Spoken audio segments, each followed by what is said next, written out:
Je dirais certainement donc d'arriver quand même de travailler ses connaissances théoriques au préalable pour être suffisamment à l'aise afin de tirer le maximum des intervenants qui viennent à l'école. Fonctionne sur un système avec des intervenants, ce qui a qui sont issus du monde professionnel apicole.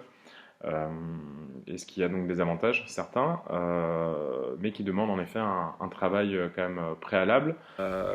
Ça demande beaucoup d'investissement sur la partie théorique, puisqu'il y a beaucoup d'informations pour voilà, comprendre toute la diversité des sujets de l'apiculture moderne.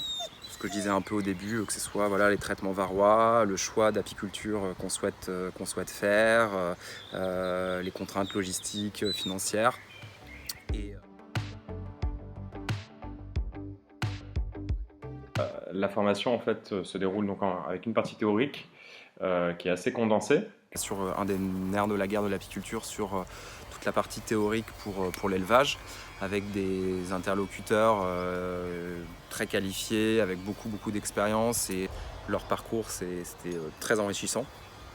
Voilà, que ce soit on va dire de l'apiculture un peu plus intensive ou de l'apiculture un peu plus bio, avec un cheptel peut-être un peu plus petit, d'avoir des formateurs techniques dans le milieu des vétos ou de la recherche.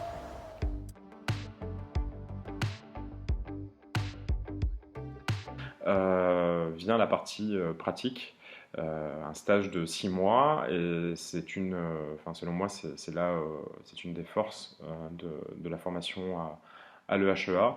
Mon premier stage était avec Sophie Duguet, Sophie et Patrice Duguet, du coup, qui sont dans la Sarthe et qui sont spécialisés dans l'élevage de rennes.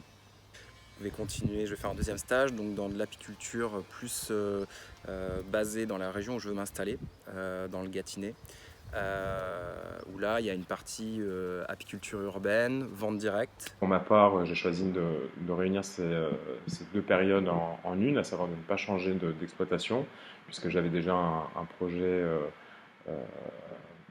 en tête avant de commencer la formation, euh, et que ça me correspondait mieux ainsi. Mon projet initial, c'était un projet de reprise d'exploitation apicole, qui fait aussi de la transformation, notamment du pain d'épices. Aujourd'hui, j'en suis à avancer avec la Chambre d'agriculture locale pour un programme qui justement encadre les projets de reprise, qui s'appelle Start Agri. Donc mon projet personnel, moi, ce serait donc la vente de miel, donc production de miel principalement, et accessoirement de pollen et de propolis. Mon but serait d'arriver à 200-250 ruches en exploitation, en production, pardon, sous 2 à 3 ans, et en avoir environ 300 en gestion à peu près.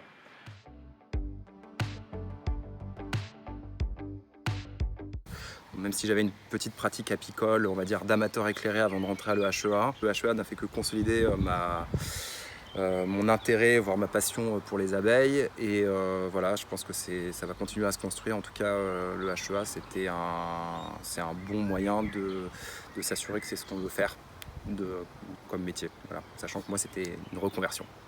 Voilà. Petit bilan personnel, eh bien, je suis tout à fait ravi et satisfait de mon choix aujourd'hui.